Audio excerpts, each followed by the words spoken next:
Welcome to Faith and Science. I'm Dr. John Ashton. One of the things that really concerns me, sadly, is the growth of secularism, particularly in our Western countries, where we've had a Christian history and the gospel has been preached, and people are turning away from the gospel. And I think there's probably many reasons for this. It's multifactorial, but I think one of the main contributing reasons has certainly been this whole concept of long ages for the earth, long ages for the universe. The universe has always been here, and that the biblical account is sort of just not relevant anymore. It's a myth, these sort of things. But when we really look at the documents that we have for the Bible, the books that were written and preserved, the scrolls, the history, when in terms of history, the Old Testament lines up with secular historical records, very well, particularly from about 600 BC onwards, where we have quite accurate, reasonably accurate historical records.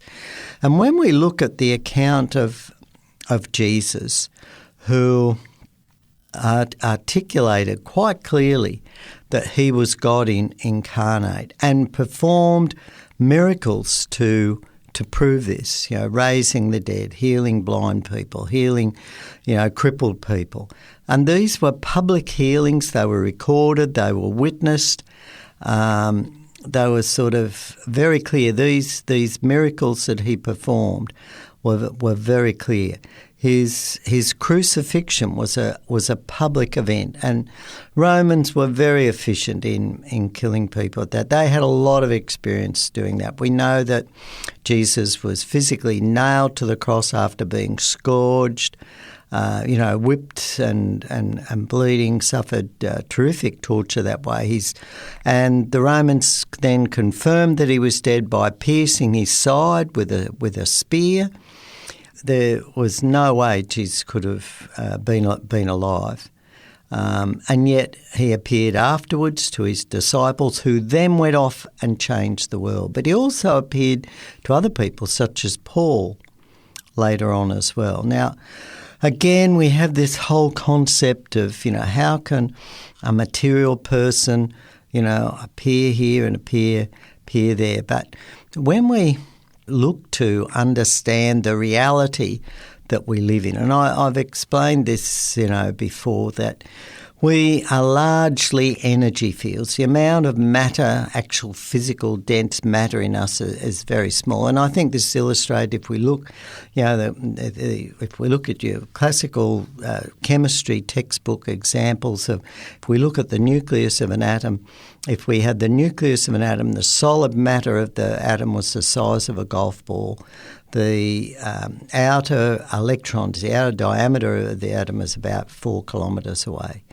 And so all this is empty space. If you can imagine matter as these golf balls that are sort of, 8 to 10 kilometres apart, with bonding, maybe 6 to 10 kilometres apart and more, there's a huge amount of empty space and matter, and we're energy fields.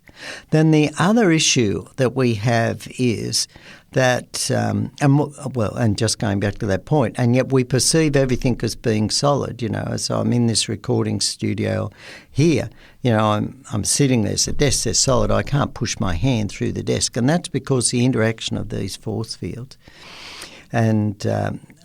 But yet it appears to us to be solid because, again, we visualise things as a result of photons, which are pieces of electromagnetic radiation, parcels of these that enter our eyes and interact with our mind. And in our mind, we see things, and we have this visual picture. And I'm choosing to talk, to make say these things now, I don't believe that I've been programmed to do this. I've made a decision what I'm going to talk about. I've thought about things. And this is in my mind. And while we can weigh my brain, I can't weigh my thoughts. My thoughts are non-material.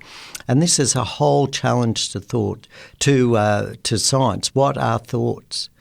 You know, this non-material world, which again is this spiritual connection. And that's what God said. God said, you know, he is spirit. And Jesus talked about how he existed before the world was made and so forth. Now, people say, oh, well, you know, this is all sort of, you know, religious stuff. But the evidence is there that people witness this. People witness Jesus' miracles. People witness Jesus' death. People witness Jesus' resurrection.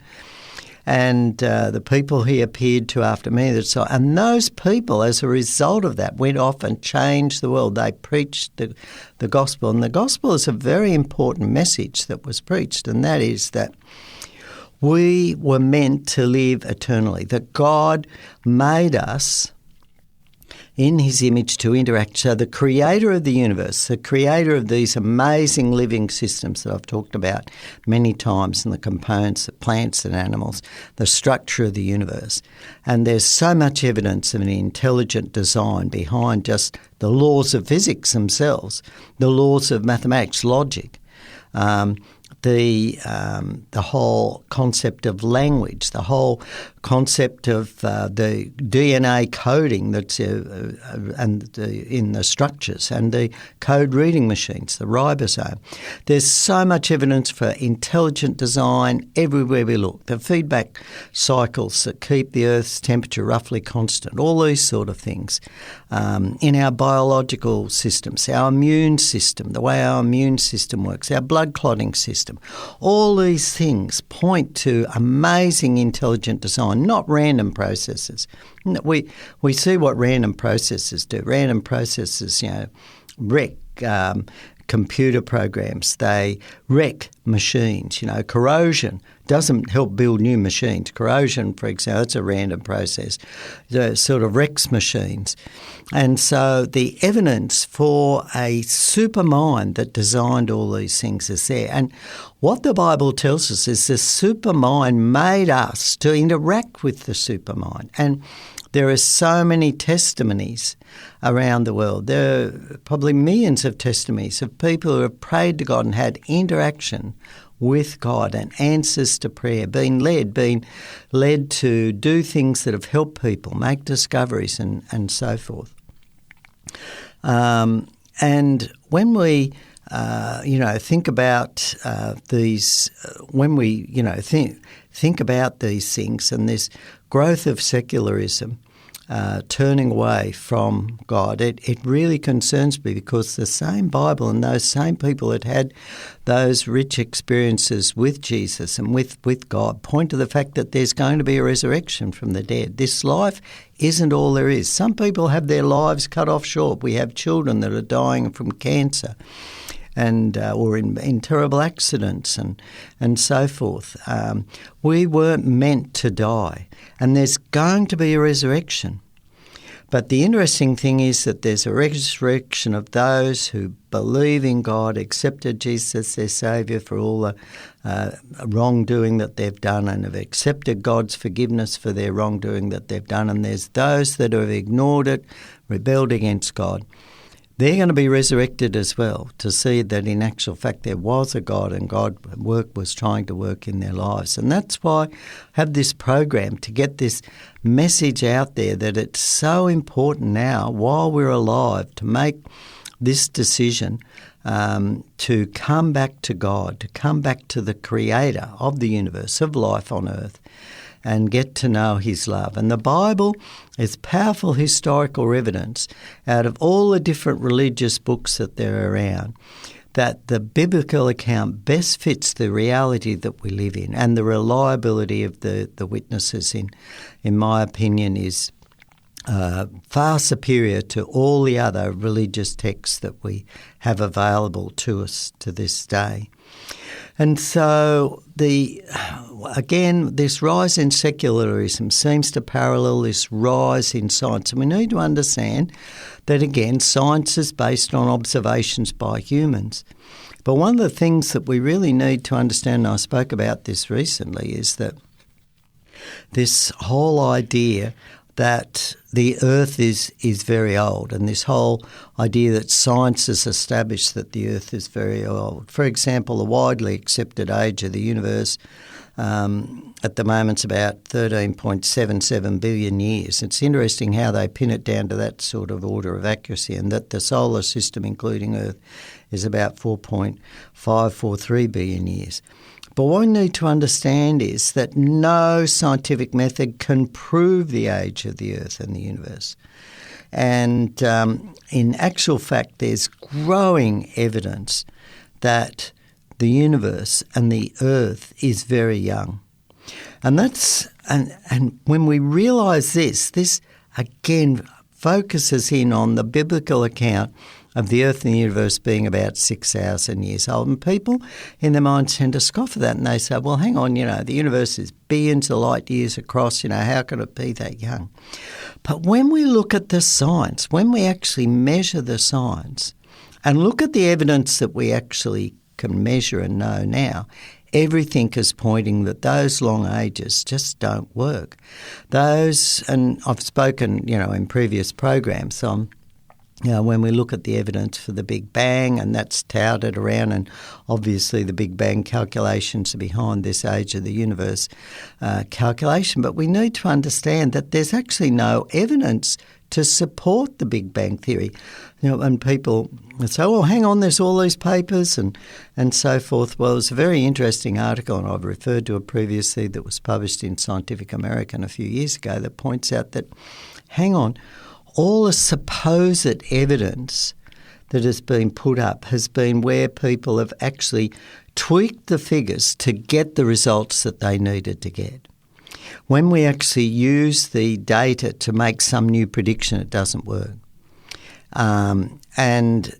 And there were, of course, when that paper came out in Scientific American, and as I said, I've spoken about this in previous episodes, a lot of people, including Stephen Hawking before he died, objected to it. But the problem is they didn't have any evidence. They objected to it, but they didn't have any evidence to base their objections. And, I was just reminded recently that over 100 years ago, Lord Kelvin, who was, a Christian, calculated that, if the Earth was formed by a molten blob, it should cool, to its present temperature in less than, 100 million years. If it was really as old as people want to claim, then the Earth should be much, cooler. And of course, when they discovered radioactivity, they thought, okay, well, we can correct those figures. But even using the heat generated by radioactivity, we still don't get to the Earth's, temperature. It would have cooled, much earlier. And so there's a massive paradox that when we look at the evidence just around us that we can measure, just basic evidence, all points to a young Earth. And an article that caught my attention just recently was entitled "Exploding Stars Point to a Young Universe. Where are all the supernova remnants?" And it was written by Dr. Jonathan Sarfati. Now, of course, a supernova is a violently exploding star, and it's one of the most brilliant objects that we see in the vast cosmos that God's created. Now, when we look at the data that we have out there, on average, in a galaxy like our Milky Way galaxy, produce about one supernova every 25 years. And so when a star like this explodes in this way, there's a huge expanding cloud of debris formed that is called a supernova remnant. And, a classic example of this is the Crab nebula in the constellation of Taurus. And this nebula was actually produced by a supernova that it was so bright that actually it was observed during the daytime for a few weeks back in the year 1054. And by applying the laws of physics using our best computers, astronomers can predict what should happen to this cloud. And according to their model, the supernova remnant should reach a diameter of about 300 light years after 120,000 years. So if our galaxy was billions of years old, we should be able to observe many supernova remnants this size. But if our galaxy is only about 6,000 to 10,000 years old, no supernova remnants would have had time to have reached this size. So the number of observed supernova remnants of a particular size is an excellent test of whether the galaxy is old or young. In fact, the results that we actually observe are consistent with the universe only being thousands of years old. But they're actually a major puzzle and a problem if the universe has existed for billions of years. And so, for example, if the universe was billions of years old, we predict that we should see somewhere in the order of about 7,000 or 7,250 actually by calculation, 7,260 rather by calculation, supernova remnants. But the actual number of supernova remnants, if it was only 7,000 years old, would be about 125, 127, something like that. And it's actually interesting that the actual number of supernova remnants that we actually observe is about just over 200. So the actual number that we observe is very close to the number that we would predict if the universe was only about 6,000 or 7,000 years old, and a long way short of what we would predict if it was billions of years old. But it's interesting, not only that, predictions for the Milky Way satellite galaxy and the Large Magellanic Cloud are also consistent with a young universe. So theory predicts about 340 observable supernova remnants if the Large Magellanic Cloud were billions of years old, and 24 if it was 7,000 years old, and the actual number of observed supernova remnants is 29. And so it's interesting that some evolutionists believing astronomers say, why have the large number of expected remnants not been detected? And so they published a paper and referred to it as the mystery of the missing remnants. So here again, when we look at the astronomical data that we actually can go out and measure today, our best astronomical data points to a young universe on a biblical timescale. And again, this is something that just isn't getting out to our young people. Another thing that really is astounding, I think, and points very much to a young universe, is that we observe changes in stars, in these giant stars, that are happening on our timescale. They're happening as if in the lifetime of human observers. They're happening on our timescale. They're not happening over millions of years.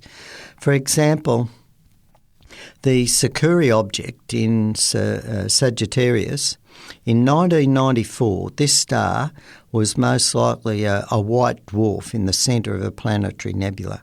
But by 1997, just 3 years later, it had grown to a bright yellow giant, about 80 times wider than the Sun. And that was reported in Astronomy and Astrophysics, volume 321, L17 in 1997. In 1998, it had expanded even further to a red supergiant, 150 times wider than the Sun. But then it shrank just as quickly, so that by 2002, the star itself was invisible even to the most powerful optical telescopes, even though it was detectable in the infrared. And there was an interesting article about that published in New Scientist back in 2003, volume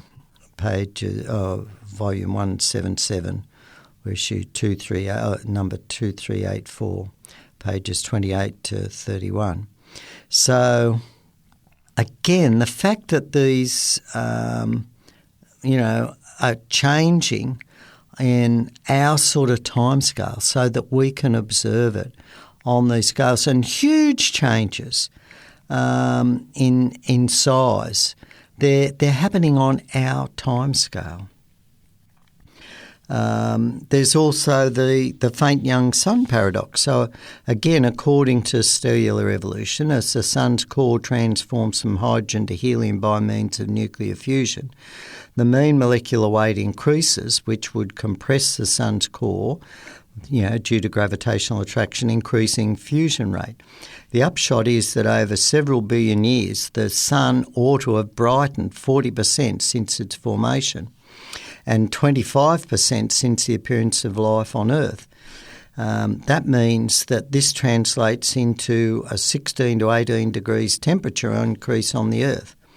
Now, the current temperature is 15 degrees, average temperature on Earth, and so the Earth ought to have had a -2 or -3 or so temperature when life appeared. And so that means the Earth would have been frozen. So you've got major problems. In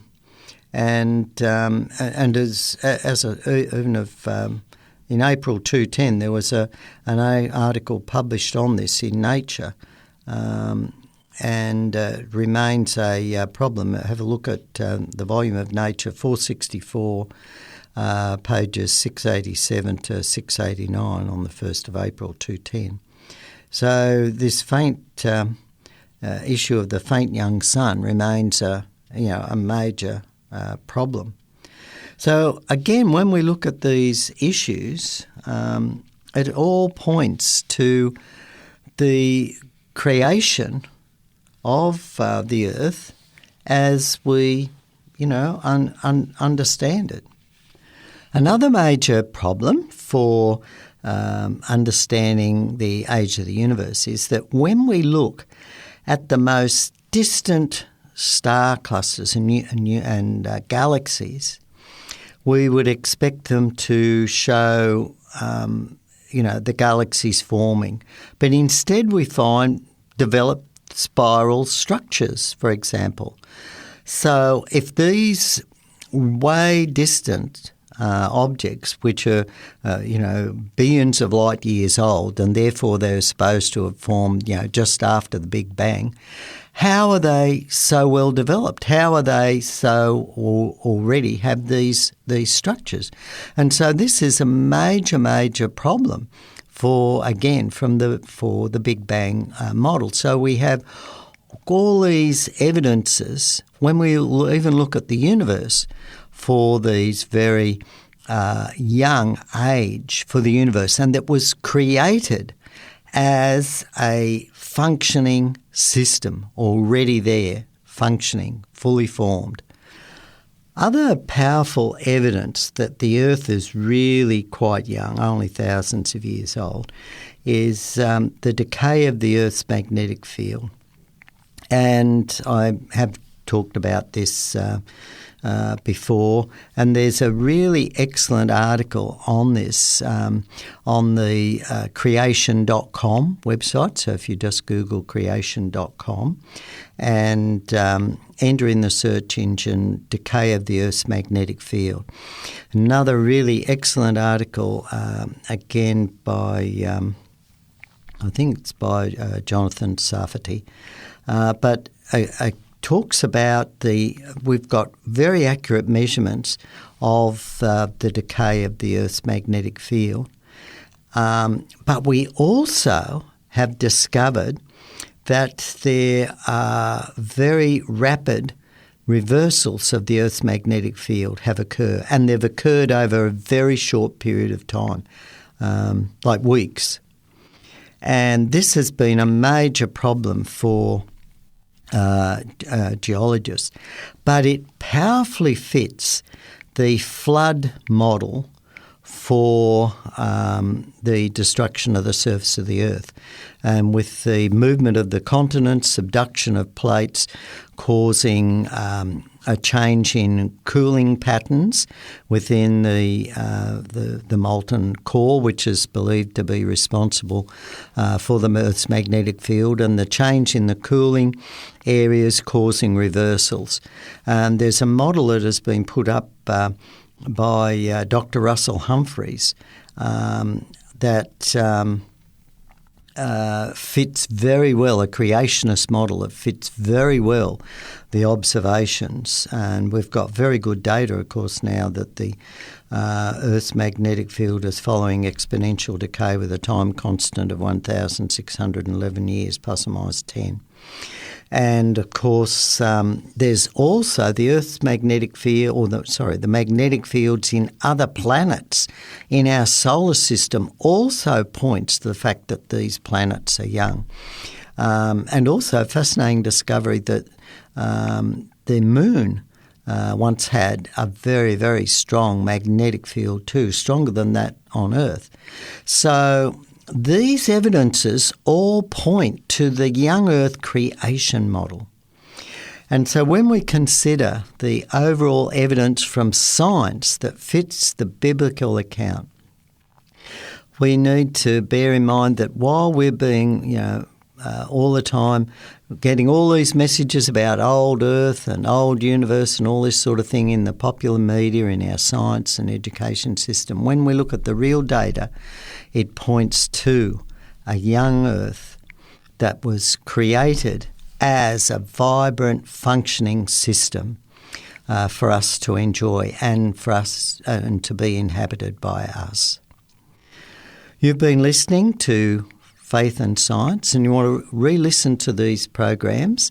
Remember, you can Google 3ABN Australia, that's all one word, .org.au, and click on the radio button and on the listen button.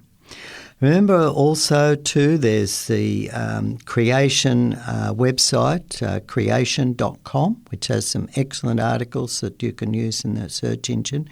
And there's also my book, In 6 Days, Why 50 Scientists Choose to Believe in Creation, which is readily available in bookshops and libraries as well.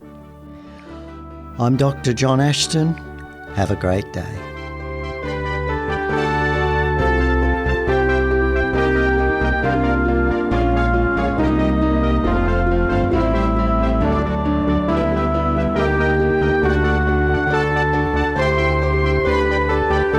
You've been listening to a production of 3ABN Australia Radio.